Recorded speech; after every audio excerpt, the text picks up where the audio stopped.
Star प्रवाहावरील ठरलं तर मग मालिकेने प्रेक्षकांच्या मनात अढळ स्थान निर्माण केलं आहे. महाराष्ट्रातूनच नव्हे तर जगभरातून या मालिकेला भरभरून प्रतिसाद मिळाला आहे. सायली आणि अर्जुनचा प्रवास प्रेक्षकांनी आपल्या घरातील मुलामुलींसारखा जपला आहे. त्यांच्या प्रत्येक आनंदात प्रेक्षकांनी सहभागी झाले आणि प्रत्येक संकटात त्यांच्यासोबत भावनिकरित्या उभे राहिले.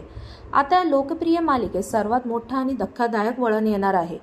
बाळाच्या आगमनाची आनंदमयी तयारी सुरू असताना सायलीच्या आयुष्यात वादळ येणार आहे. ऐन डोहाळे जेवणाच्या कार्यक्रमात पोलीस येऊन सायलीला अटक करणार आहेत. अनाथ आश्रमातील मुलींची तस्करी केल्याचा गंभीर आरोप तिच्यावर करण्यात आला आहे.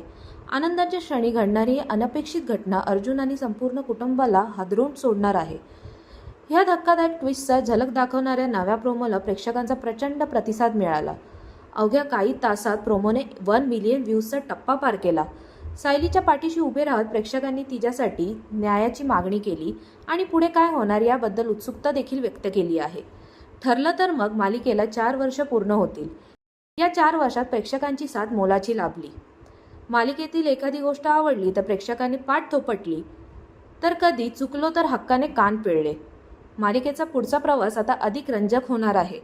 डोहाळे जेवणाच्या दिवशी सायलीची अटक होण्याच्या प्रोमोला इतका भरभरून प्रतिसाद मिळाला हे पाहून खूप भारावून गेले.